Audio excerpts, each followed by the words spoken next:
इस चैनल पे हम डिस्कस करेंगे मेनली गेट के बारे में।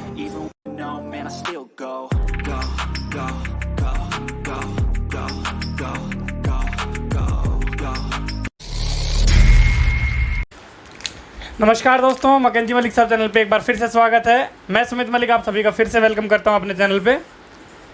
आज के लेक्चर में कुछ ज़्यादा नहीं करने वाले हम, बहुत छोटी वीडियो होने वाली है ये, अप्रोक्सीमेटली 10 मिनट तक, 10 से 15 मिनट की वीडियो होगी। इस वीडियो में हम क्या करने वाले हैं कि different type of reciprocating compressor कौन कौन से होते हैं, कंडेंसर या इवेपोरेटर कौन कौन से टाइप के हम यूज़ करते हैं, और एक्सपेंशन वाल्व कौन सी यूज़ करते हैं। जो हमारा यू कैन से कंप्लीट रेफ्रिजरेशन सिस्टम है उसके अंदर कहाँ कहाँ जो कंपोनेंट, जो हमारे मेन 4 कंपोनेंट होते हैं, कौन कौन से होते हैं, compressor, condenser, expansion valve and evaporator. ये 4 कंपोनेंट होते हैं हर एक रेफ्रिजरेशन यूनिट के, और इन चारों में हम कौन कौन से टाइप यूज़ करते हैं इस सब के बारे में हम डिस्कस करेंगे। ठीक है जी, तो शुरू करते हैं आज का लेक्चर बिना किसी देरी के। तो जी सबसे पहले बात करते हैं टाइप ऑफ रेसिप्रोकेटिंग कंप्रेसर। ठीक है, टाइप ऑफ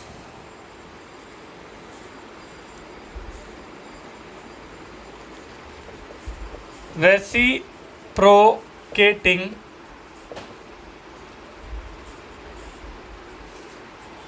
कंप्रेसर।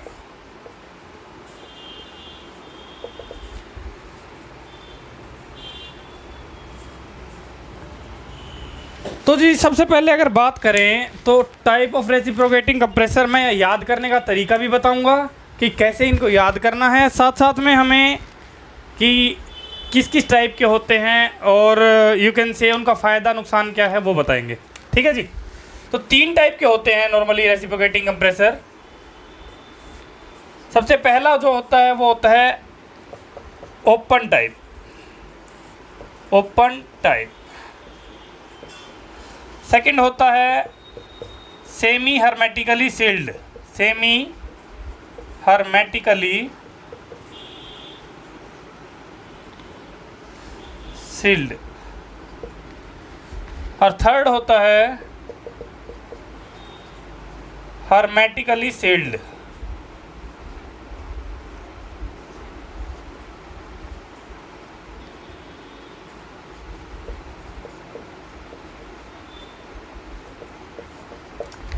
तो मैंने 3 टाइप बताया आपको। पहला टाइप है ओपन टाइप। मैं जैसे जैसे आपको बताता जाऊंगा साथ साथ में आपको फिगर डिस्प्ले होती रहेंगी उनकी कि किस टाइप का होता है और क्या होता है इसमें। मेनली अगर आप देखेंगे तो 3 टाइप बताए मैंने। पहला है ओपन टाइप, साइड में आपको डिस्प्ले हो रहा होगा, ये है open type reciprocating compressor.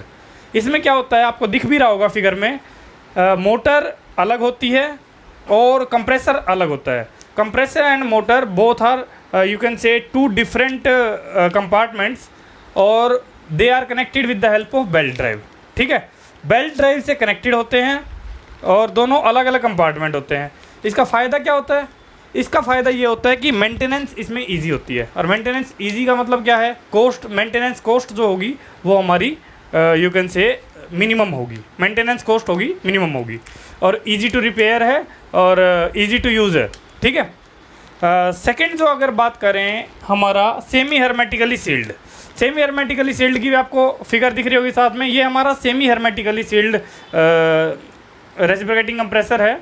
Semi hermetically sealed में क्या होता है, हमारा कंप्रेसर और मोटर दोनों के दोनों एक ही चैम्बर के अंदर, यू कैन से दोनों के दोनों एक ही चैम्बर के अंदर होते हैं। उसके अंदर बस हमारा फ़र्क क्या होता है, इसमें जो लिड होती है इट कैन बी ओपनड।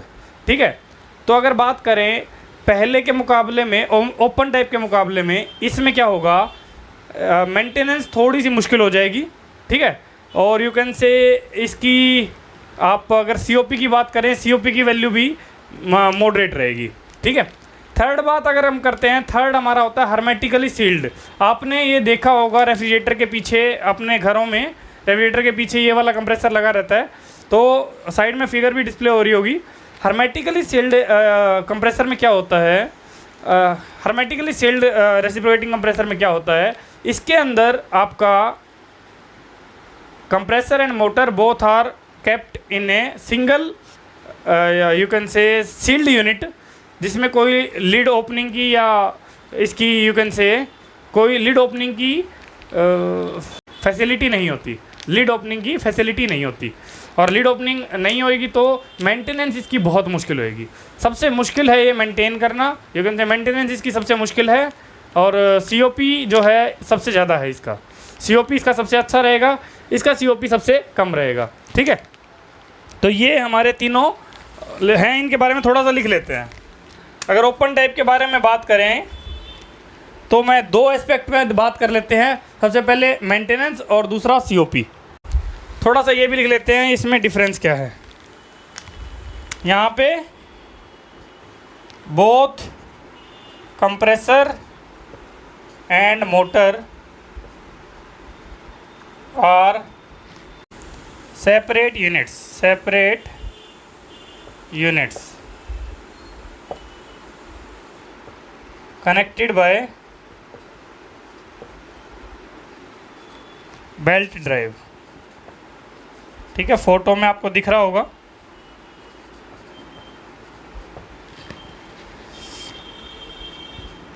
इसके अलावा इसमें अगर बात करेंगे सेमी एरोमेटिकली सील्ड में, इसमें क्या होगा, both compressor and motor are placed in a cylindrical shell with removable cover।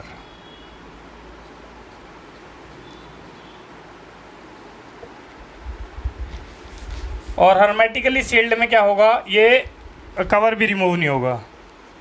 Both compressor and motor are kept in a sealed unit with non-removable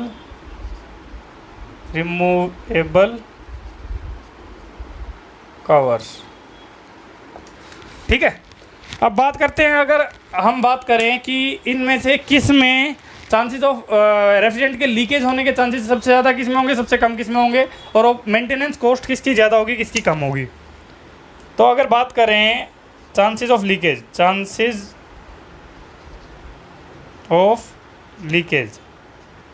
refrigerant के लीकेज के चांसेस अगर बात करेंगे तो इसमें सबसे हाई रहेंगे, इसमें मॉडरेट रहेंगे,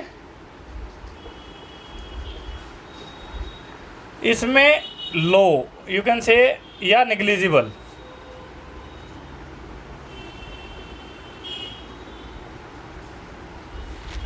ठीक है जी, chances of leakage you can say यहाँ पे नेग्लिजिबल।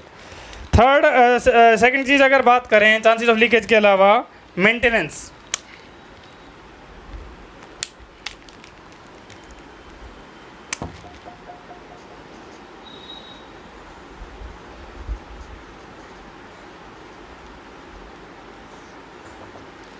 वो तो डायरेक्टली आपको पता चल ही रहा है, जब अगर ये खुला हुआ है तो यू कैन से इसमें इजी है, इजी, इसमें मॉडरेट, इसमें डिफ़िकल्ट, वेरी डिफ़िकल्ट। अगर बात करेंगे COP की,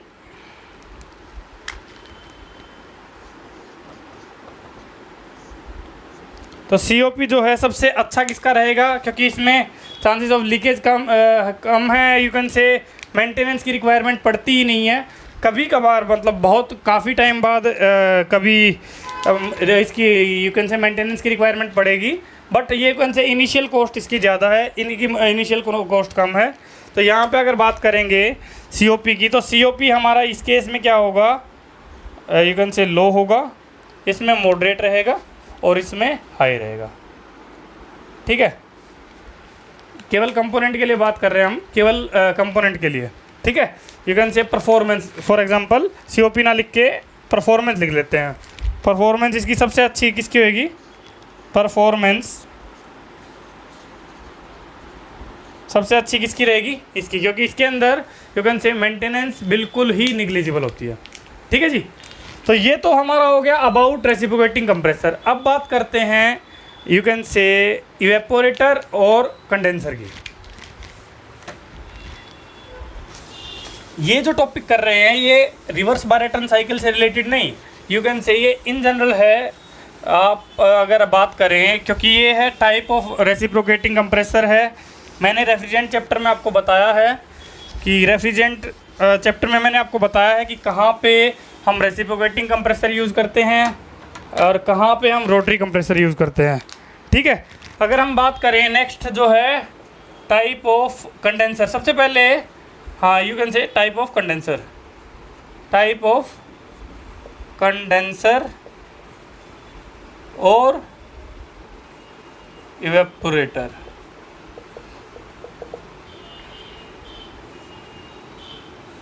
आपको क्या पता है कंडेंसर और इवेपोरेटर दोनों के दोनों क्या हैं? हीट एक्सचेंजर यूनिट है। दोनों के दोनों हीट एक्सचेंजर है। कंडेंसर क्या करता है? कंडेंसर जो है हीट रिजेक्ट करवाता है। कंडेंसर और इवेपोरेटर, कंडेंसर के अंदर क्या होता है? तो कंडेंसर जो है इसके अंदर हीट जो है वो बाहर निकलती है। ठीक है। यू कैन से हीट सिस्टम जो है हीट बाहर निकालता है ताकि यू कैन से यहाँ से हमारा टेम्परेचर कम हो और उसको कंडेंस कर पाए हम, हमारा जो वेपर इसके अंदर आते हैं। इवेपोरेटर के अंदर क्या होता है? हीट एब्जॉर्ब करता है ये, इट टेक्स हीट। ठीक है, it takes heat. You can say इसके अंदर हीट हमारी आती है। दोनों के दोनों एक टाइप से हीट एक्सचेंजर है। अब कौन कौन से कंडेंसर हम यूजुअली यूज़ करते हैं, किस कंडेंसर को कब प्रेफर करते हैं, ये जानते हैं थोड़ा सा। तो 3 टाइप के कंडेंसर मेनली हम यूज़ करते हैं। कंडेंसर अगर बात करें तो 3 टाइप के कंडेंसर मेनली हम यूज़ करते हैं।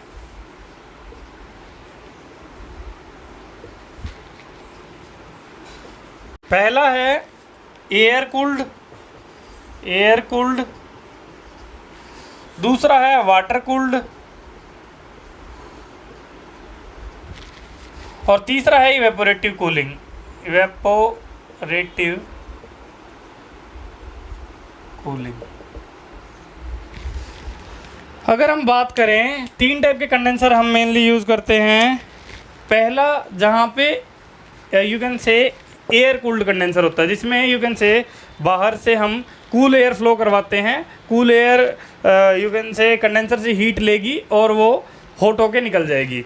तो एयर कूल्ड कंडेंसर कहाँ यूज़ होंगे? आपको पता है जो स्पेसिफिक हीट ऑफ एयर है वो काफ़ी कम है। वो कितना है? 1.005 kilo joule per kilogram kelvin, 1.005 kilo joule per kilogram kelvin. अगर बात करें एयर कूल्ड कंडेंसर है, ये कहाँ यूज़ होगा? ये केवल और केवल उस जगह यूज़ होगा जहाँ पे हमारा यू कैन से टेम्परेचर कम होगा, यू कैन से हमें कम हीट एक्सट्रैक्शन की रिक्वायरमेंट है। ठीक है। एयर कूल्ड जो है तो फिर इसके लिए अगर हम बात करें ये कितने, इसकी कैपेसिटी भी कम होगी। तो जहाँ तक यू कैन से 3 TR की कैपेसिटी की रिक्वायरमेंट है वहाँ पे हम क्या यूज़ करेंगे? अप टू 3 TR वहाँ पे हम क्या यूज़ करेंगे? Air cooled. दूसरी बात करते हैं वाटर कूल्ड की। हमें क्या पता है? Water is having very high value of specific heat. Water की you can say specific heat कितनी होती है? 4.186 kilo joule per kilogram kelvin. तो इसको हम कहाँ पे यूज़ करेंगे? जहाँ पे यू कैन से हमें ज़्यादा हीट एक्सट्रैक्शन की रिक्वायरमेंट है। ठीक है। इसकी केवल 1.005 है kilo joule per kilogram kelvin. अगर हम बात करें स्पेसिफिक हीट की वैल्यू, एयर की वैल्यू कितनी है? 1.005 kilo joule per kilogram kelvin. Water cooled में क्या है? 4.186 kilo joule per kilogram kelvin. तो ये जो है यू कैन से इसको हम यूज़ करेंगे जहाँ पे हमें ज़्यादा यू कैन से कूलिंग की रिक्वायरमेंट है या ज़्यादा टेम्परेचर है, और जहाँ पे हाई कैपेसिटी वाले रेफ्रिजरेशन यूनिट लगी हुई है। तो ये कहाँ कहाँ पे यूज़ करेंगे इसको? इसके 3 टाइप होते हैं। वाटर कूल्ड के 3 टाइप होते हैं। पहला होता है डबल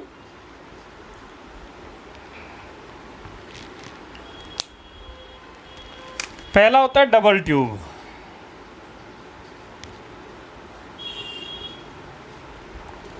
दूसरा होता है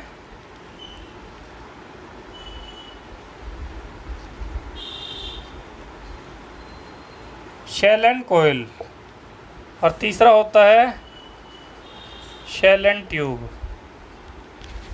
याद रखने का तरीका बहुत सिंपल है, मैंने अपने लिए याद रख रखा था इसका ऑर्डर DTSC-ST, ठीक है। वो आप अपने हिसाब से बना सकते हैं कुछ भी, मैंने अपना बना रखा था DTSC-ST, ठीक है। DTSC-ST मैंने, बस ये सिंपल सी बात है, आपको जैसे बनाना है वैसे बना सकते हैं। मैं जस्ट ये मैंने अपने दिमाग में इसको याद रख रखा था कि भाई ये इस ऑर्डर में रहते हैं, क्यों, इनकी जो कैपेसिटी है उसी के अकॉर्डिंग है। जो डबल ट्यूब है ये हमारा 10 TR तक यूज़ होता है, 10 TR कैपेसिटी तक हम क्या यूज़ करते हैं, double tube type water cooled condenser. अगर 10 TR की कैपेसिटी से ज़्यादा, यू कैन से 50 TR तक अगर हमें कूल यू कैन से कैपेसिटी के प्लांट में अगर यूज़ करना है, वहाँ पे हम वाटर कूल्ड कौन सा वाला यूज़ करेंगे, shell and coil type, shell and coil type. और थर्ड जो है शेल एंड ट्यूब टाइप है, ये काफ़ी ज़्यादा हाई कैपेसिटी का यू कैन से हीट एक्सचेंजर मान लो इसको या कंडेंसर मान लो, ये 1000 TR तक की कैपेसिटी के प्लांट में यूज़ होता है, ठीक है। 10 TR तक हम यूज़ करेंगे डबल ट्यूब, 50 TR तक यूज़ करेंगे शेल एंड कोयल, और 1000 TR तक यूज़ करेंगे शेल एंड ट्यूब, ठीक है जी। अब बात आती है लास्ट हमारा इवेपोरेटिव कूलिंग। इवेपोरेटिव कूलिंग को कब यूज़ करते हैं, it is used in case of scarcity of water. जब पानी हमारा बहुत अबंडेंट अमाउंट में नहीं है, थोड़ी अमाउंट में हमारे पास अवेलेबल है, तो यहाँ या जहाँ पे पानी इजीली अवेलेबल नहीं है वहाँ पे हम इसको यूज़ करते हैं इवेपोरेटिव कूलिंग।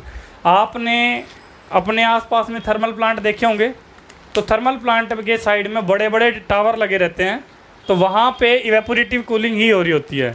अगर आप देखो उसके ऊपर से बादल सा निकलता रहता है, तो मैंने अपने आसपास खेदड़ पावर प्लांट देखा है, पानीपत का थर्मल प्लांट देखा है, तो वहाँ पे मैंने देखे हैं वो कूलिंग टावर्स जो होते हैं उनके अंदर जो है इवेपोरेटिव कूलिंग होती है। इसका main you can say use कब है, यूज्ड व्हेन देयर इज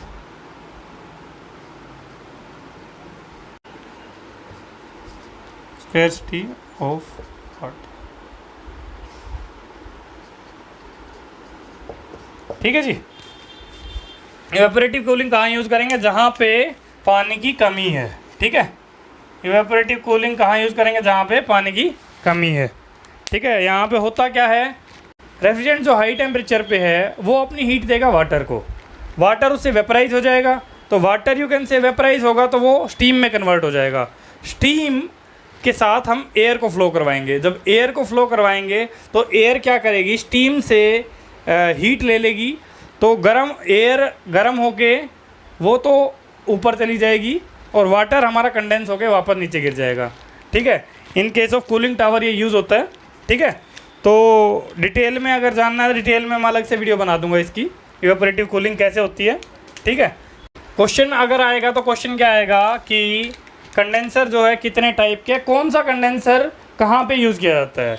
जब 50 TR की कैपेसिटी की बात आएगी तो शेल एंड कोयल पे लगाएंगे, 1000 TR की बात आएगी तो शेल एंड ट्यूब टाइप पे लगाएंगे वाटर कूल्ड में। अगर बात करें एयर कूल्ड कितनी कैपेसिटी तक यूज़ होता है तो 3 TR तक, डबल ट्यूब वाला 10 TR तक, और जब वाटर की स्कैरसिटी है उस टाइम पे कौन सा यूज़ होता है, इवेपोरेटिव कूलिंग, ठीक है जी। ये हमारे हो गए टाइप ऑफ कंडेंसर। अब बात करते हैं यू कैन से एक्सपेंशन डिवाइस की, ठीक है। हमने कंप्रेसर देख लिए, कंडेंसर देख लिए, इवेपोरेटर भी बिल्कुल सेम टाइप है। इसके अलावा जो बच गया वो क्या बच गया, वो हमारा बच गया एक्सपेंशन डिवाइस।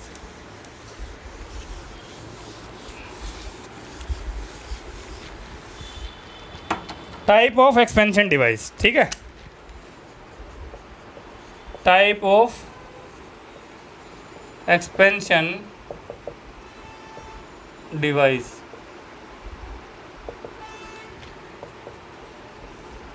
एक्सपेंशन डिवाइस जो है हमारे मेनली दो टाइप के होते हैं। पहले होते हैं constant area type,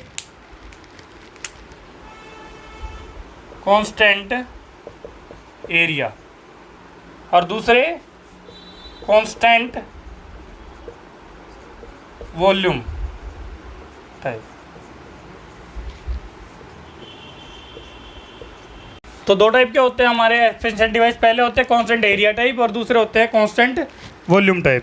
constant area type की अगर हम बात करें तो मेनली जो सबसे मोस्ट कॉमन यूज़ होता है वो है capillary tube. Capillary tube, capillary tube के बारे में आप सभी को पता भी होगा, तो नहीं पता है तो मैं बता देता हूँ थोड़ा सा कि पतली सी ट्यूब होती है। हमारे जितनी भी you can say low capacity के रेफ्रिजरेशन यूनिट हैं उनमें हर जगह कैपिलरी ट्यूब को as a expansion device use करते हैं। घरों में जो डोमेस्टिक रेफ्रिजरेटर होता है उसमें भी, छोटे एसीज़ में भी, इवन थोड़े बड़े एसी में भी कैपिलरी ट्यूब ही यूज़ की जाती है। जब ज़्यादा बड़ी यूनिट आती है तब वहाँ पे हम कांस्टेंट वॉल्यूम टाइप की तरफ शिफ्ट करते हैं। अदरवाइज़ जो small you can say low capacity के हैं वहाँ पे हर जगह हम कांस्टेंट एरिया टाइप पे को ही प्रेफर करते हैं कैपिलरी ट्यूब, क्योंकि इसकी कॉस्ट भी कम होती है और दूसरा लॉसेस भी कम है। ठीक है, कैपिलरी ट्यूब में अगर हम बात करें तो कैपिलरी ट्यूब का जो प्रेशर ड्रॉप है, you can say pressure drop, इसका एक क्वेश्चन आ जाता है कभी कभार कि ये किसके प्रोपोर्शनल है, किसके इन्वर्सली प्रोपोर्शनल है। तो यू कैन से इसका एक बार लिख लेते हैं। कैपिलरी ट्यूब जो है जितनी ज़्यादा लेंथ होगी उसके, तो इसका प्रेशर ड्रॉप उतना ही ज़्यादा होगा। ऑब्वियसली जितनी ज़्यादा लेंथ होगी तो उतना ही ज़्यादा you can say area of contact बढ़ेगा, और एरिया ऑफ कॉन्टैक्ट बढ़ेगा फ्रिक्शन बढ़ेगा, और फ्रिक्शन बढ़ेगा तो you can say pressure drop बढ़ेगा। दूसरा you can say inversely proportional हो जाएगा डाया के।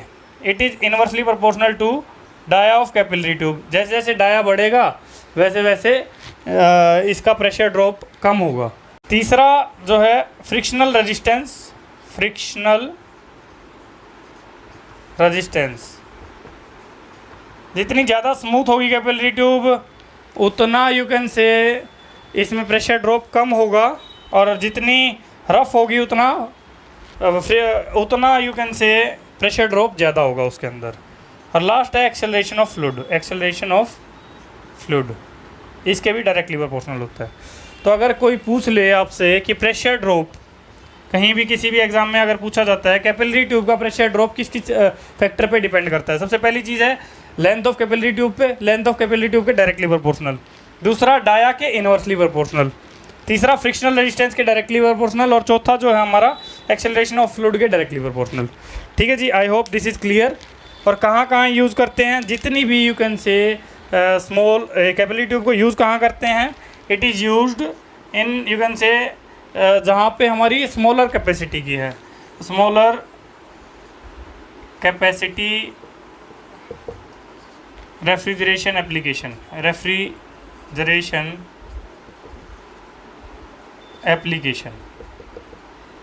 एप्लीकेशन। फॉर एग्ज़ाम्पल अगर बात करें, घर के जो वाटर कूलर है उसमें डोमेस्टिक एसी, डोमेस्टिक रेफ्रिजरेटर, या अगर हम बात करें एसी हो गया, रेफ्रिजरेटर हो गया, वाटर कूलर हो गया, वाटर कूलर। ठीक है जी, ये हमारे कैपिलरी ट्यूब की बात आ गई। कैपिलरी ट्यूब कहाँ कहाँ यूज़ करते हैं, एक्सपेंशन डिवाइस की बात आ गई। कांस्टेंट एरिया टाइप हमने देख लिया। अब बात करते हैं कांस्टेंट वॉल्यूम टाइप। तो कांस्टेंट वॉल्यूम टाइप भी दो टाइप की होती है। कांस्टेंट वॉल्यूम टाइप की अगर बात करें, कांस्टेंट वॉल्यूम टाइप भी दो टाइप की होती है। किस किस टाइप की, तो पहली होती है यू कैन से ऑटोमेटिक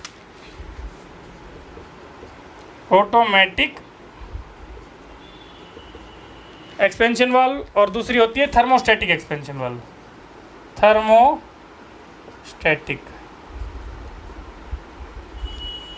ऑटोमेटिक एक्सपेंशन वाल्व, दूसरी थर्मोस्टैटिक एक्सपेंशन वाल्व। ठीक है जी, ऑटोमेटिक एक्सपेंशन वाल्व और थर्मोस्टैटिक एक्सपेंशन वाल्व। अगर इसकी बात करें तो दो टाइप की हमारी कांस्टेंट वॉल्यूम टाइप की होती हैं। इनका प्रिंसिपल क्या है, जैसे आपको नाम से समझ में आ रहा है थर्मोस्टेटिक जैसे समझ में आ रहा है तो constant degree of super heat maintain करता है। थर्म मतलब हीट होता है, ठीक है, तो उससे रिलेट कर सकते हैं आप। It maintains constant degree of super heat. और ऑटोमेटिक एक्सपेंशन वालों की अगर हम बात करें तो it maintains constant pressure irrespective of load,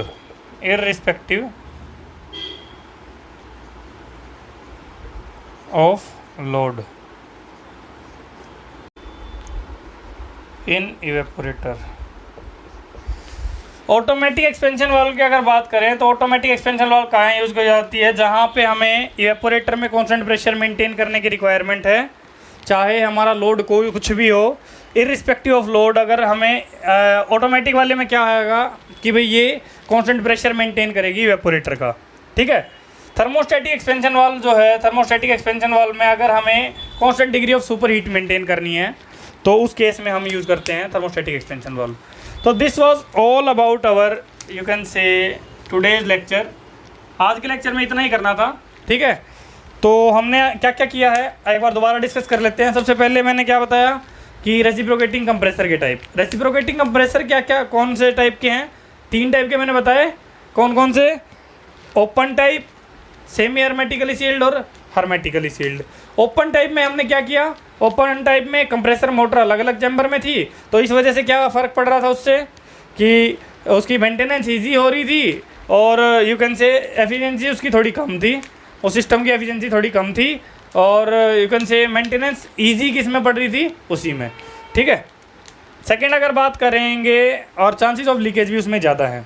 second बात करें अगर सेमी हर्मेटिकली सील्ड, उसमें क्या था, सब चीज़ें मॉडरेट वैल्यू पे है, हमारा दोनों के दोनों कंप्रेसर और मोटर दोनों के दोनों एक सिंगल यूनिट के अंदर हैं, but with a removable lid, तो मेंटेनेंस भी कंपैरेटिवली उसके मुकाबले मुश्किल है और यू कैन से इसकी चांसेस ऑफ लीकेज भी थोड़े कम हैं, चांसेस ऑफ लीकेज थोड़े कम हैं। अगर बात करेंगे थर्ड जो हमारा था वो क्या था, हर्मेटिकली सील्ड, उसमें चांसेस ऑफ लीकेज तो ना के बराबर हैं, उसके अंदर कंप्लीट सील्ड होता है, उसके अंदर कोई रिमूवेबल लीड नहीं होती, तो उसके अंदर क्या है, चांसेस ऑफ लीकेज तो ना के बराबर हैं। और लास्ट में हमारा यू कैन से मेंटेनेंस उसकी काफ़ी डिफ़िकल्ट है, बट उसकी ज़रूरत ही नहीं पड़ती ज़्यादातर बार। सेकेंड जो अगर बात करें, हमने बात करी टाइप ऑफ कंडेंसर, वो देखें कौन कौन से, air cooled, water cooled, evaporative cooling. Air cooled जहाँ पे हमें कम कैपेसिटी 3 TR तक रिक्वायर्ड है, वाटर कूल्ड में DT SC ST मैंने बताया आपको ऑर्डर। DT क्या है, डबल ट्यूब, दूसरा शेल एंड कोयल एंड तीसरा shell and tube. Double tube का कितनी कैपेसिटी तक यूज़ करेंगे हम, 10 TR तक। शेल एंड कोयल यूज़ करेंगे 50 TR तक और शेल एंड ट्यूब यूज़ करेंगे 1000 TR तक, ठीक है। अगर बात करें थर्मोस्टेटिक जो इवेपोरेटिव कूलिंग है वो हम यूज़ करते हैं स्कैर्सिटी ऑफ वाटर के केस में। थर्ड हमने बात करी एक्सपेंशन डिवाइस के केस में। एक्सपेंशन डिवाइस 2 टाइप के होते हैं, constant area, constant volume. Constant area में कैपिलरी ट्यूब यूज़ करते हैं, जहाँ जितनी भी डोमेस्टिक एप्लीकेशन होती है उनमें कांस्टेंट यू कैन से हमने बात भी कर ली। डोमेस्टिक AC है, डोमेस्टिक रेफ्रिजरेटर है या वाटर कूलर है, इन सब में क्या होता है, कैपिलरी ट्यूब को as a expansion device use करते हैं। इसका अगर प्रेशर ड्रॉप की बात करें तो किस किस पे डिपेंड करता है, लेंथ पे डायरेक्टली प्रोपोर्शनल, डाया पे इन्वर्सली प्रोपोर्शनल, फ्रिक्शन रेजिस्टेंस के डायरेक्टली प्रोपोर्शनल और एक्सेलरेशन ऑफ फ्लूइड के डायरेक्टली प्रोपोर्शनल। लास्ट अगर बात करें constant volume type, constant volume type में 2 चीज़ें होती हैं, ऑटोमेटिक एक्सपेंशन वाल्व और thermostatic expansion valve. Automatic expansion valve कहाँ यूज़ करते हैं, जहाँ पे हमारे को प्रेशर, इवेपोरेटर में वैसे तो प्रेशर कांस्टेंट ही मेंटेन होता है, बट इन केस ये ऑटोमेटिक में होता क्या है कि अगर प्रेशर चेंज होने लगेगा तो ये स्टॉप हो जाएगी, ठीक है। तो यू कैन से हमारा ऑटोमेटिक एक्सपेंशन वाल्व यूज़ करते हैं जहाँ पे कांस्टेंट प्रेशर मेंटेन करती है इररिस्पेक्टिव ऑफ लोड, और थर्मोस्टेटिक एक्सपेंशन वाला है it maintains constant degree of super heat. This was all about this lecture. तो आई होप आप लोगों को ये समझ में आया होगा, इंटरेस्टिंग लगा होगा। अगर आपको लेक्चर में कोई भी डाउट होता है तो आप कमेंट कीजिए और मैं कोशिश करूँगा आप सभी के क्वेश्चंस का आंसर करने की, तो तैयारी करते रहिए। टिल देन नेक्स्ट वीडियो में मिलते हैं। नेक्स्ट वीडियो में हम करेंगे इस चैप्टर के regarding, you can say chapter 5 के रिगार्डिंग गेट के क्वेश्चन, ठीक है। Till then good bye.